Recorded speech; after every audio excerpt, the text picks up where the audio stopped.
বলো।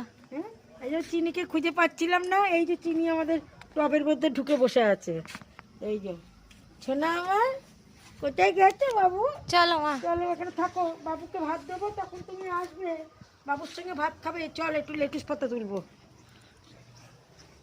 একটু সাথে তুলবে। হ্যাঁ, এই যে গাছ হয়েছে।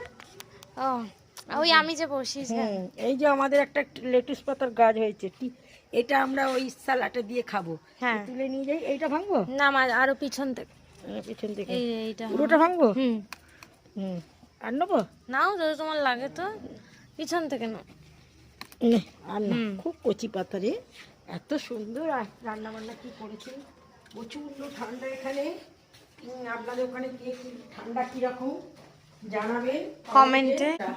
দাঁড়াতে পারছি না মেঝেতে একদম, কিন্তু আমি জুতো পরে ঘরেতে ঢুকতে পারি না বলে পড়তে পারি না। এই যে ধোঁয়া উঠছে ভাত একদম। আচ্ছা, এই যেটা আগে এটা দেখাই, এইটা হচ্ছে কড়াইশুঁটি, যে আলু শাক। না আলু শাক না, মেথি শাক। হ্যাঁ বলো বাকি। বেগুন দিয়ে বড়ি দিয়ে তরকারি করেছি, লাউও দিয়েছি, এতে নরম হবে বলে তরকারিটা। আচ্ছা, পালং শাক দিয়ে সিম দিয়ে লাউ দিয়ে ঘন ঘন মসুর ডাল। আচ্ছা, এইটা আপনারা কি কেউ খেয়েছেন যদি আমাকে কমেন্টে জানাবেন। এটা হচ্ছে ঘন্ট, মূলোর ঘন্ট। মূলো গ্রেট করে ঘষে নিয়েছি, নিয়ে তাতে কড়াই জিরে তেজপাতা শুকনো লঙ্কা দিয়েছি, ধুয়ে নেবেন, নিয়ে তারপরে ওতে চিংড়ি মাছ ভেজে রেখেছিলাম, একটু ঘি গরম মশলা দিয়েছি, আর একটু মিষ্টি দিয়েছি, জিরের গুঁড়োও দিয়েছি। এই যে এটা লাস্টে নামানোর আগে চিংড়ি মাছ ছড়িয়ে দিয়েছি। এটা কিন্তু আমার বাপের বাড়ি মায়ের রান্না, আমার এ বাড়িতেও আমার বড় যা করতো।